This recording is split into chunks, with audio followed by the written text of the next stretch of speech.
Assalamualaikum teman-teman semua, selamat datang kembali.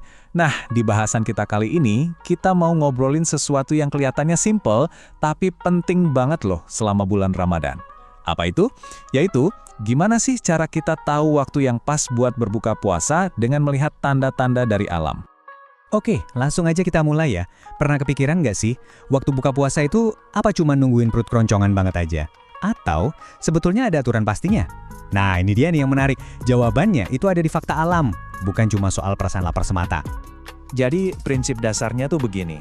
Waktu berbuka puasa, atau yang kita kenal sebagai iftar, itu patokannya adalah fenomena alam yang bisa kita lihat langsung. Keren ya?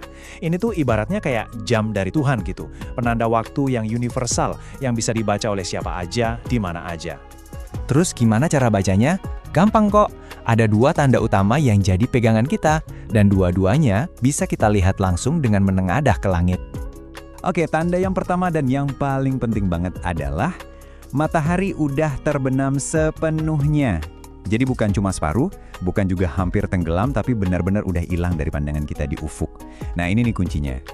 Dan ini dasarnya kuat banget loh, langsung dari Al-Quran. Di sana disebutin, kita diminta untuk menyempurnakan puasa sampai datang malam.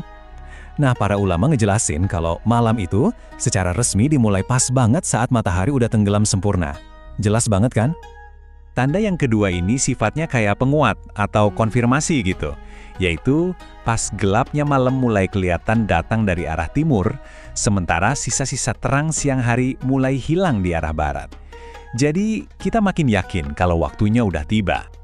Nah, hadis dari Nabi Muhammad SAW ini ngegambarin poin tadi dengan, wah jelas banget.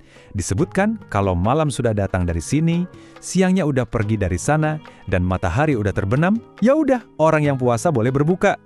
3 konfirmasi sekaligus, mantap. Oke, kita lanjut ya. Pertanyaannya sekarang, pas tanda-tanda itu udah muncul, kita harus gimana? Apa kita perlu nunggu bentar lagi gitu biar lebih aman? Nah, ternyata anjurannya malah kebalikannya loh. Kita justru disarankan buat nggak cuma berbuka, tapi melakukannya sesegera mungkin. Bahkan hal ini dianggap sebagai sebuah kebaikan. Ini dia nih petunjuknya. Disebutkan, kalau manusia itu akan senantiasa dalam kebaikan selama mereka menyegerakan berbuka.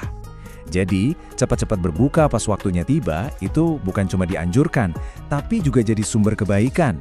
Ini bentuk ketaatan kita, sekaligus ngikutin sunnah.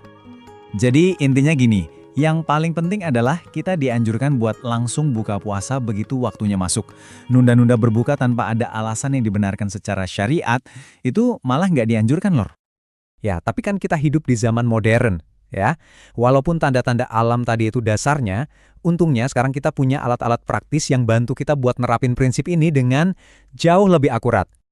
Nah, di sini kita bisa lihat perbandingannya. Dulu kita lihat langsung ke langit, ke matahari. Sekarang kita punya penanda modern, kayak dengerin azan maghrib atau ngikutin jadwal imsakiyah. Tapi keduanya ini nyambung banget. Azan dan jadwal itu kan dibuat berdasarkan perhitungan yang super presisi dari tanda-tanda alam yang kita bahas tadi. Makanya azan maghrib atau jadwal sholat yang resmi itu bisa banget kita andalkan. Kenapa? Karena itu semua hasil dari perhitungan astronomi yang cermat, yang ngasih tahu kita kapan persisnya matahari terbenam di tempat kita. Jadi ini sinyal yang paling aman dan paling gampang buat kita. Oke, sekarang kita udah tahu kapan dan gimana caranya berbuka. Nah, sebagai penutup, yuk kita lihat doa yang indah banget buat menyempurnakan puasa kita seharian. Coba deh kita resapi. Indah banget kan doanya? Doa ini tuh mengakui 2 hal. Pertama, lega secara fisik, telah hilang dahaga, dan urat-urat telah basah. Dan yang kedua, harapan spiritual, dan telah tetap pahalanya, insya Allah. Wah, benar-benar penutup yang sempurna buat puasa kita. Jadi, kesimpulannya apa? Dengan kita berbuka puasa tepat waktu sesuai tuntunan, puasa kita itu nggak cuma sah, tapi insya Allah juga penuh berkah. Ini ngingetin kita lagi, kalau puasa itu bukan cuma soal nahan lapar dan haus, tapi juga soal ketaatan kita pada waktu yang udah Allah tentukan. Semoga bahasan singkat ini bermanfaat ya buat kita semua. Terima kasih banyak udah menyimak.